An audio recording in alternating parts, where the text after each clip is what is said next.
By special recording, General Mills, makers of Wheaties, Breakfast of Champions, and Cheerios, the oat cereal ready to eat, presents The Lone Ranger.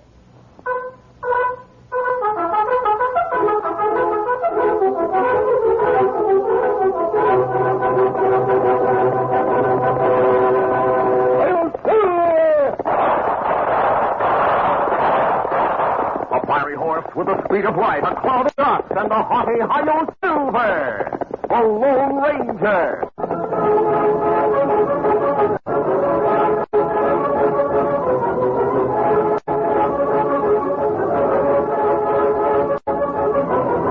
With his faithful Indian companion Tonto, the daring and resourceful masked rider of the plains led the fight for law and order in the early western United States.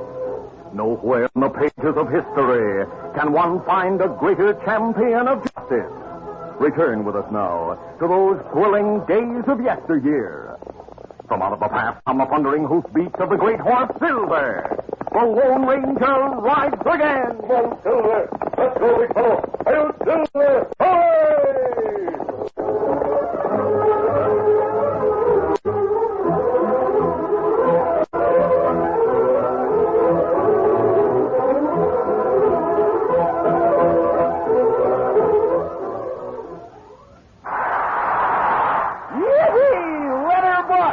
Look at that cowboy ride that bronc.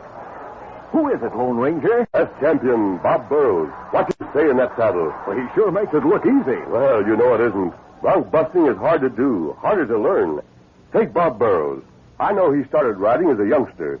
He took his share of spills, but he kept at it. And he kept in condition, including eating his Wheaties. In fact, now that Bob Burrows is a champion, he still eats Wheaties. Plenty of practice, plenty of the right food. That's sound advice for anyone hoping to be a champion. It sure is, Lone Ranger, because champions are made, not born. And there's a good solid reason why Wheaties can give you the energy to go a long, long way. It's this. There's a whole kernel of wheat in every Wheaties flake. A whole kernel of wheat, the cereal grain that's famous for energy. Champions are made, not born. Get on your way with Wheaties, Breakfast of Champions.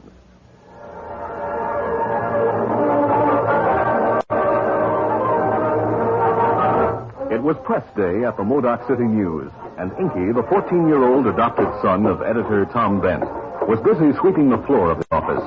Tom's wife, Hilda, worked at a nearby desk, while Tom himself labored in the back room to keep the press operating. Inky looked up as the door opened and saw Tonto and Ned, the houseboy from Ma Hank's hotel. Hi, Tonto. Ned. How, Inky? It's great to see you, Tonto. Where's the Lone Ranger? Him with Marshal Jim Fraser. I heard him say he's looking for an escaped convict named Deke Jones. We think Jones near Modoc City. Mrs. Bent, Ma Hank sent me to pick up the paper you're contributing to the rummage sale. It's there on the counter, Ned. Hey, someone else is coming here. An old timer, looks like. Me know him. Him outlaw named Sid Carson. An outlaw? Not outlaw now. Him served time in jail. To see the editor of this newspaper, right? Hey, you're Tonto. That right? You and your masked friend jailed me. You go straight now? You're doggone right. Did I hear someone ask for me? I asked for you if you're the editor. Well, I am. And maybe you run an ad for a shaving mug. Shaving mug? Yes, a special one. Tell where there's $100,000 worth of gold to be found. Hold on. Pete stole the gold 15 years ago and hid it somewhere near Modoc City. Stolen gold, eh? Well, it was stolen from Mexican revolutionists. Their plot was discovered and they went into hiding. Right now, that gold belongs to whoever finds it. And I'll split with the man who helps me. You say the gold's hidden near here? Yes. Brother Pete hid it. Then joined my other brothers. And soon after that, they were caught and jailed. And the Lone Ranger caught me. I went to prison in California. Where are your brothers now? Yeah. Hank went to the gallows. Pete got life in territorial prison. Jed was turned over to the law in California. He was sentenced to the same prison I was. Me hear about capture a gang. Yeah. Jed was killed trying to break out of prison. But he'd already told me about Pete's gold. When were you released? A couple of months ago. I went to Territorial Prison to see Pete. Did he tell you about the gold? No, he couldn't. The guards might overheard us talk. But Pete's cellmate was a trustee who painted things on glass in China. On visiting days, he sold his work outside the prison gate. Well, that's one of the privileges of being a trustee. Pete told me that he had the trustee paint a picture of our old homestead on the shaving mug. He said the picture even showed the old bull in the pasture. What about it? We never had a homestead. Picture tells where the gold's hidden. Oh, the gold. Before I could buy the mug, some other visitor got it. 2 days later, Pete died. But who bought the mug? Well, the trustee said he sold it to a peddler. I followed the critter this far, but have lost his trail. Now I'm broke. Can't go any further without help. Why'd you come to me? I'd heard that you were on the level. I trust you. Thanks. The mug might turn up if you run an ad saying it's a keepsake. I'll think about it, Sid. Meanwhile, here's $5. Get yourself a good meal. Yeah, thanks a lot. I sure use a meal. So long, Injun. Adios, Sid. Don't forget to run the ad for the mug. The old fraud. Don't you believe what it said, Tom? Of course not. Is he gone, Tom? Yes, Hilda. He told us all about a fortune in hidden gold. Yes, if you're to take that stationery tomorrow and hang for the rummage sale, you better get going. Yes, I'm going right now. So long, Inky. See you later, Ned. But don't tell anyone about the gold. Don't worry. I'll keep quiet. There's no need for secrecy, Inky. But, Tom, we don't want everyone to find out about that buried treasure. What's this talk about buried treasure? Oh, forget it, Hilda. Old Sid was just telling a good story. I believe him. At your age, I might have believed him too, Inky. Here's a copy of the paper for the Lone Ranger, Tonto. The ink's still wet. Me take it to him. Oh, I'm going with you, Tonto. I'd like to talk to the masked man about that escaped convict he's looking for. The escaped convict named Deke Jones had found shelter in Ace Spencer's cafe in Modoc City. From the window of his second-floor bedroom that served as a hideout, the freshly shaven fugitive looked into the street. Ace Spencer stood beside him, scowling. Deke, what started a smart gent like you on a treasure hunt? I was in the prison hospital, Ace, bunking next to Pete Carson when he died. While he was delirious, he mistook me for his brother, Sid. Told me to be sure to get a hold of the shaving mug his cellmate painted. The picture on the mug tells where to find $100,000 in buried gold. You believe that? I found out Sid tried to buy the mug from the trustee, but it had already been sold to a peddler. And the trustee said Sid asked a lot of questions about the fellow who bought it. So I broke out of prison, figuring the risk was worth it if I could find the gold and clear out of the country. And I finally traced the peddler who bought it to Modoc City. So that's why you turned up here. Sid Carson's in town for the same reason. I was watching from this window when he went into the newspaper office. He came out a few minutes ago and headed for Ma Hank's hotel. You think he's found the mug? There's only one way to find out. Ask him. I'll split that gold with you if you'll help me get it. All right. What about old Sid Carson? If he's found that mug... We'll kill him if we have to get it. Now go to the Henry house before he leaves the place. But you better go armed in case of trouble. I am armed. Oh, sneak gun, huh? That's the easiest way to take a man by surprise. Well, if you shoot, make sure Carson doesn't live to talk. Don't worry. I'll not put my neck in a noose.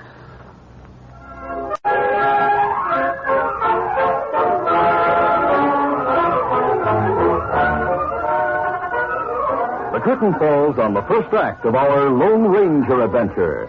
Before the next exciting scenes, please permit us to pause for just a few moments.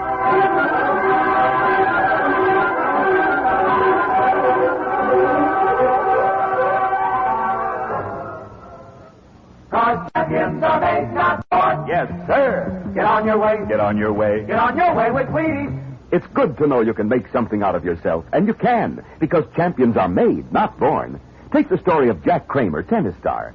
When Jack was just 11 years, his tennis didn't win him cheers, but practice built his power game, and he got on his way to fame with Wheaties, the food that champs acclaim. Today, Jack tops the tennis clan for 22 years a Wheaties man.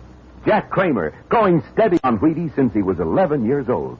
Mighty good for you. There's a whole kernel of wheat in every Wheaties flake. Okay, Jack, serve that ball. Hey! He's on his way, on his way. He's on his way, on his way. Get on your way with Wheaties. 'Cause champions are made, not born. Yes, sir. Get on your way. Get on your way. Get on your way with Wheaties. Breakfast of champions.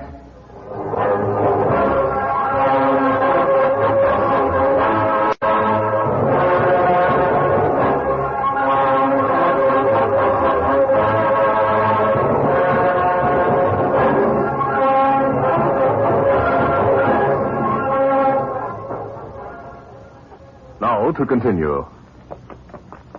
Ned returned to Ma Hank's hotel. The buxom landlady was in the large front parlor. Neat stacks of silver and paper currency were on the table in front of her. Ma, I hope you're not roused because I was late. I don't blame anyone for losing track of time with the Lone Ranger and Tonto around. Come on, the rummage sale's over. We'll clear out of here so Jenny can clean the parlor. Say, bring that box, will you, Ned? Yes. What's in it? Some stuff that was left in the hotel by an old peddler who left town without paying his room rent. Doesn't anyone want it? I couldn't even give it away. Well, if you're giving it away, I'll take it. Well, that suits me, Ned. Say, while I'm putting this cash in the safe, you go to the dining room and see if the old fellow at the table's getting enough to eat. Right. Sid Carson was the only occupant of the dining room, blissfully enjoying the best meal he'd eaten in many years. The old man wanted nothing, so Ned returned to the kitchen to investigate the contents of the box Ma had given him. He was lifting the lid when Inky entered, carrying an armful of newspapers. Finished for the day, Inky? No, I'm delivering a newspaper. I brought my hand 24 copies to sell to a guest. Well, she's in her office putting cash away. I'll put the papers on the table. What's that stuff?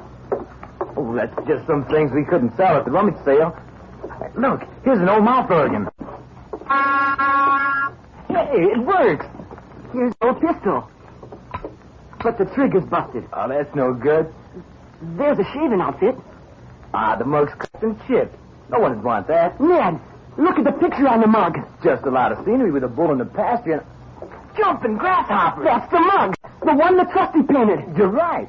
Ma said this stuff was left in the hotel by a peddler who skipped out without paying his bill. And Sid told Tom the peddler bought the mug. Ned, we've got to find Mr. Carson. He's in the dining room right now. Let's go see him. The two boys almost tripped each other in their haste to reach the swinging door that opened into the dining room. In their excitement, they didn't pay any attention to Ace Spencer, who sat across the table from Sid Carson. Spencer had been questioning the old convict when Inky shouted, Mr. Carson, we found it. Look at it. His mug. Look, that's right, Mr. Carson. Ace Spencer reached beneath his coat for his gun as Inky held the mug, pointing with an ink-smudged finger at the scene painted on the side. At that moment, the door from the kitchen opened, and Ma Hank strode into the room. Ned, what's the idea of leaving that stuff spread out on my kitchen floor? Now, I gave it to you because I wanted to get rid of it. But, Ma, I just wanted... Clear it out of the kitchen floor. Now, get moving. Hey, Spencer, what's the idea of pulling a gun in my hotel? Get your hands up, Ma. Keep your voice down. Why, you loco tin horn. If you think you can come in here... You're all covered. You can't cover all of us at once. I can cover you long enough to get that mug. No, the mug's mine. Not anymore. Hand it over, Inky. Inky's mind raced. The door to the kitchen was behind him, and Ma Hank stood beside him. Holding the mug tightly, he turned and raced for the door. Come back here. Ace whirled to shooting, but Ma Hank's 275 pounds blocked him. Ace backed away before the huge landlady could grab his gun arm. By that time, Inky had escaped. Now, what are you going to do, Spencer? Inky's gone. You three are going out the back door of this hotel and through the alley to my place. I'm not going anywhere. Follow orders or I'll shoot Ned and Sid Carson.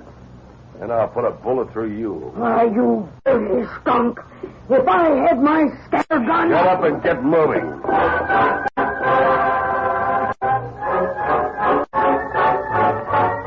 Meanwhile, Tonto and Tom Bent found the Lone Ranger and Marshal Jim Fraser a short distance from town. The masked man pointed out the tracks he and the marshal were following. The Indian recognized the loose right front shoe. Them tracks. Same as ones we follow from Territorial Prison. Uh-huh. We'll get the critter now. You mind if I join the man hunting, Mr. Jim? Not at all, Tom. Come on, get out. As they rode slowly, watching the ground, Tom told about Sid Carson's visit to the newspaper office earlier that day. The old fraud expected me to believe that story about buried gold. The story's true, Tom. What's that? Pete Carson stole the gold from Mexican revolutionists. Then Pete buried the gold. Where? No one knew until it was found 10 years ago. Well, I'll be doggone. Who found it, mister? A couple of federal agents uncovered it, Marshal Jim. They returned the gold to the Mexican government. Does Sid know it was found? I don't think so, Tom. The affair was handled quietly by Washington and officials of Mexico. Well, how come you know about it? I was with the men who found it. Poor old Sid's in for a big disappointment. As he lay on the floor in the cellar beneath Ace Spencer's cafe, Sid Carson regretted the impulse that had taken him to the newspaper office in search of his brother's gold. Now Ma Hank and Ned, her houseboy, were also prisoners, tied hand and foot like himself. Not one of the prisoners was gagged. Yell your heads off, you want to.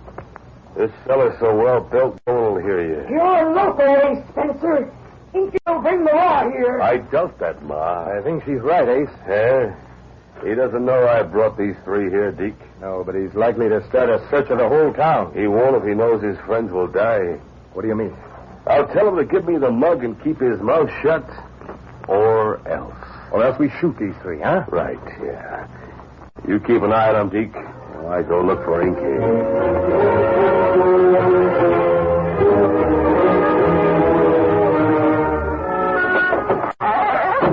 As Ace Spencer emerged from the cellar door that opened on an alley in the rear of his cafe, he saw a strange cavalcade coming from his stable. Marshal Fraser was in the lead. Behind him was the Lone Ranger, Tonto, and Tom Dent. Ace, you're just the man we want to see. What's the idea of traveling with a masked man, Marshal? That's my business. Right now, you're the one who'll answer questions. Well, if you've seen Inky, you should know better than to believe anything he says. What do you mean by that, Spencer? Inky's a lying little sneak. Hey, now hold it, Tom. I'll knock his head off for talking about Inky that way. We didn't come here to talk about Inky. You didn't? No. Who owns the chestnut mare in your stable? Why, that belongs to Cowpoke. Where's the Cowpoke now? Well, I reckon he's in the cafe. Tonto, go to the cafe. See if anyone answering that man's description is inside. Me, savvy. Me go look for him. But I didn't describe the fellow who owns that mare. You don't know what he looks like. The masked man knows who he is.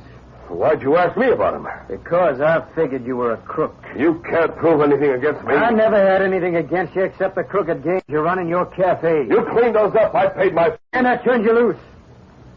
But I didn't change my mind about the kind of polecat you are. Marshal Tim! Marshal Tim! Yeah, Jinky. I've looked all over for you, Marshal Tim. I'm clearing out of here. No, don't let him get away. Oh, simmer down, Inky. But he's a crook. He tried to get this shaving mug. He pulled a gun on my Hank and bled and said me. What about that, Spencer? He's lying. It's the truth, mister. He wants to get the mug. You still have the mug. You tried to take it. Oh, that's loco. What would I want with an old shaving mug? It's worth a fortune. It might have been if you'd had the mug before Pete Carson's gold was found, Inky. Huh? That's right, Inky. Pete's gold was returned to Mexico years ago. And the mug's worthless. Oh. Pete Jones, not in Cafe Kimasabi. He isn't. We must have left the cafe. Maybe somewhere else in town. I figured you were hiding that crook, Spencer. You figured wrong. Perhaps not. Huh? Spencer was coming from the cellar when we met him, Marshal Jim. That's so. If he wanted to conceal Jones, that would be an ideal place to hide him. Hey, that's right. There's no one in the cellar. I'll see for myself. Stand aside, Ace. You stand where you are, Marshal. Ace reached for his hidden gun. As his Derringer cleared leather, the Lone Ranger's Colt roared. A silver bullet struck Ace's gun arm. His fingers relaxed their grip on the weapon. An instant later, the small gun fell to the ground. He was going for a sneak gun. He was going to shoot you, Marshal Jim. Mister, your shot saved my life. Forget it, Marshal Jim. Now, you keep an eye on Spencer. Tonto and I'll investigate the cellar. A few moments later, the Lone Ranger and Tonto moved down the steps leading to Spencer's cellar. Tonto's moccasined feet made no sound. But when Deke Jones heard the masked man's boots on the stairs, he called, Hi, Inky, Ace.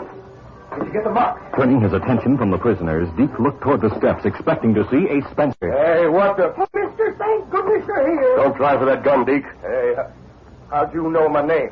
The warden in Territorial Prison gave me your description. The warden? Yes, we've been following your trail for weeks. For what? To send you back where you came from. Prison? No masked man. Go ahead. No, you got him. You shot the gun out of his hand. Tonto, cut the ropes on Ma, Ned, and Sid Carson while I turn Deke Jones over to Marshal Jim.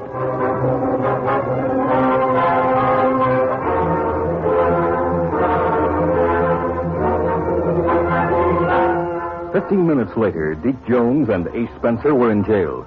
Ma Hank, Ned, Inky, Tom Dent, and Sid Carson were in the marshal's office talking to the young lawman.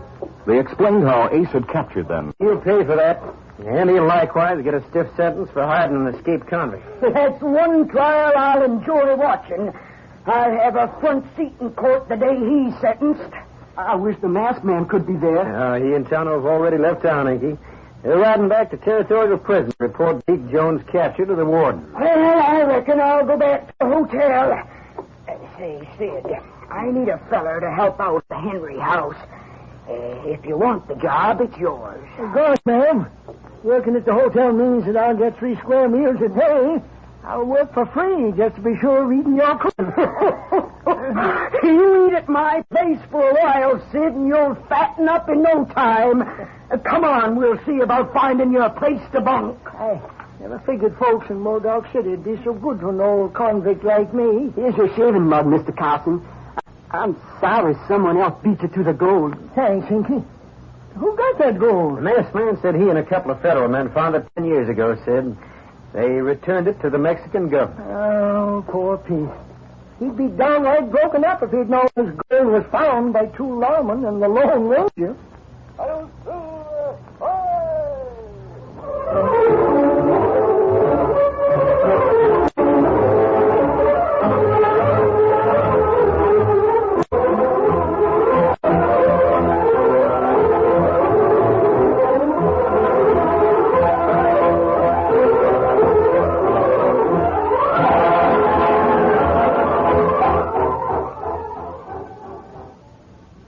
When boys line up to run a race, Galloping Gordon sets the pace. He comes in first because he knows he's got gold power from Cheerios. Yes, he's got gold power. There he goes. He's feeling his Cheerios, Cheerios, Cheerios. Kids, every delicious spoonful of Cheerios and milk is real muscle-building food. Each spoonful contains vitamins, minerals, and proteins your body needs. Yes, the good things in a Cheerios breakfast do good things for your body. Help you have healthy nerves, good red blood, strong bones, and muscles. Cheerios, remember, is made from oats, yet needs no cooking. Eat Cheerios, the cereal shaped like little red rose. Then you'll hear people say, He's feeling his Cheerios.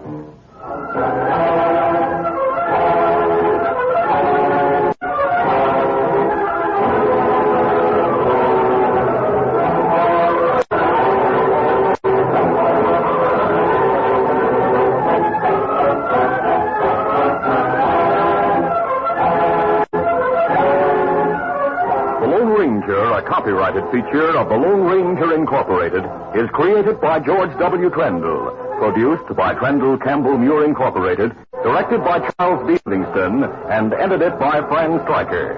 The part of the Lone Ranger is played by Brace Beamer. Your announcer, Fred Foy.